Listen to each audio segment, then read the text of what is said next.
행복하세요. 보건실입니다. 코로나19 감염 예방 관리 지침 5판과 5위판 개정으로 코로나19 관련 등교 기준 변경을 안내해 드리도록 하겠습니다.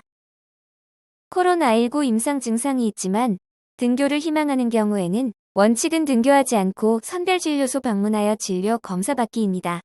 결과가 음성인 경우와 증상에 대한 의사소견서 모두 제출해야 등교 가능합니다. 동거인 중 자가격리자가 있지만 등교를 희망하는 경우에는 원칙은 자가격리 해제될 때까지 등교 중지합니다.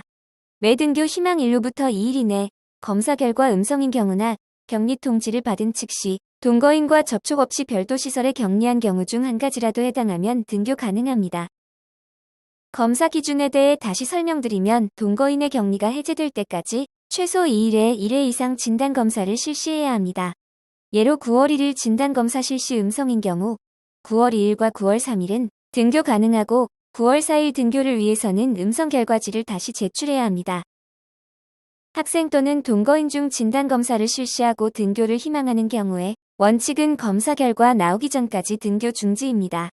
선제검사, 즉 병원, 항공 등 직업 특성, 대회 참여, 이동 검체 검사 등의 경우 적용 제외합니다. 단, 선제검사로 판단되는 경우에도 진단검사 후 선별진료소에서 이동금지를 안내받은 경우에는 보건당국의 지침이 우선이므로 등교 중지됩니다. 검사 결과에 따라 조치 안내드립니다. 검사 중일 때는 검사 결과 확인 시까지 등교 중지입니다. 양성인 경우에는 격리 해제할 때까지 등교 중지이고 음성일 때는 자가격리 대상자인 경우는 등교 중지이며 음성이더라도 증상이 있는 경우에는 가정에서 휴식 후 증상 호전 시 등교하고 선별진료소 결정에 따라 검사받지 못한 경우는 경과 관찰 후 호전되면 등교합니다. 환경위생 방역 수칙 안내드립니다. 교실 등 창문은 수시 개방하고 화장실 내 종이 타월이 확보가 어려운 경우는 휴대용 휴지를 지참하도록 교육 안내합니다. 일회용 비닐봉투를 비치하여 기침 시 밀봉하여 버리도록 하고 공동사용 접촉면은 더 자주 소독 부탁드려요.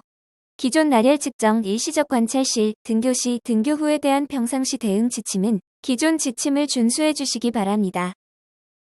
이상 하늘초등학교 보건실이었습니다. 감사합니다.